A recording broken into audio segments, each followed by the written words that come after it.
It's if this project did not want to come to life. It's a joystick that acts like a PS2 keyboard, that kind of PS2, which was supposed to be an easy build since I'd done a few PS2 projects in the past. I was mid-project when I noticed there is a glitch in the system. Once in a while, one of the keys will get stuck. For example, I would release the fire button, yet the firing in the game will continue. And this sent me down the rabbit hole. And this project was on the table for over 2 months now. It got to the point and I thought of just letting it go, but let's start at the beginning. At the end of the ZORK episode, I mentioned that I want to turn this bundle of wires into a proper board.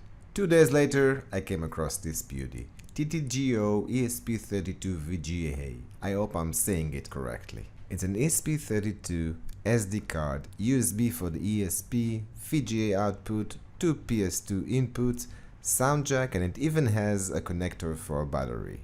They're considerably cheap, so I just ordered one, and when it arrived, the first thing I've done was to run the ZORK on it.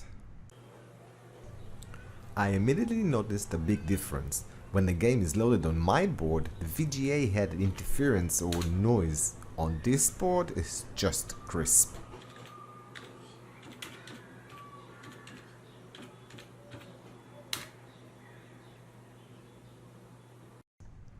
I did have to change the settings of the VGA pinout in the code, but it was a very simple change. The only thing I'm not a fan of in this board is the SD connector. It's almost like it's an accident waiting to happen. I understand the constraint of size and price, but still. So, to prevent any mishaps happening in this cool case, this goes into here. It's a bit fiddly. This goes here. This goes on top. And now the SD is kind of safe. When I posted this, a lot of people commented I should have used the joystick for playing, which made me come up with the idea to make a PS2 joystick that will act like a keyboard. I'd done projects with PS2 in the past, so I was prepared. I had a cable ready for it, some code, and most important, old library of PS2 dev. I created a simple code that will send the press and release of the key 1 every 1 second. In order for the code to work, well, I made several adjustments to the old library and to the code itself, but eventually I got it working. At this point I turned to create the joystick part of the project. To start it going, I used 8 buttons breakout that I created for the port manipulation video. Since I really do not like using buttons on breadboards, they tend to jump out. I connected the last 4 buttons, while actually just using 3 out of them. 2 for the direction, and 1 for the space so we can shoot some aliens. And the last wire is ground. The buttons are pulled up in the software. The logic for the code was simple. Make sure we debounce the buttons. If we take this case for example, to send the keyboard right key command to the host, we need to first send X of E0.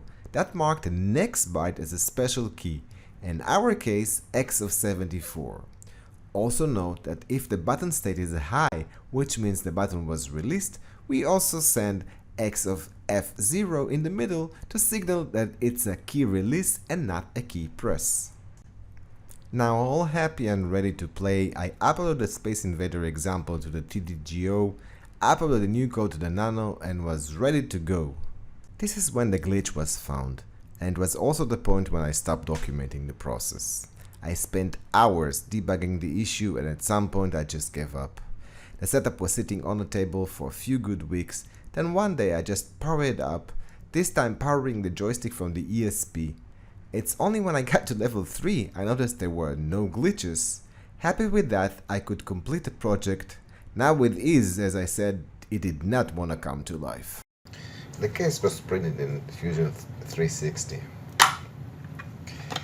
This set of analog joystick was scrapped from a joystick long time ago. This is the Nano which you've seen before, this is the PS2 connector, and all of this is just soldered on a PCB that it's under the, I'll pull it up. You see, it's all soldered underneath. Like wires to here. You can use both of the pressing. There is pull down resistors here for both of the buttons because they are connected on the PCB here. They're connected to the 5 volt, and you cannot pull down software in Arduino. And yeah, lots of hot glue to keep everything in place. Now let's go back playing. I hope you enjoyed this video, and if you haven't done it by now, please subscribe, leave a comment, leave a thumbs up, and see you next time.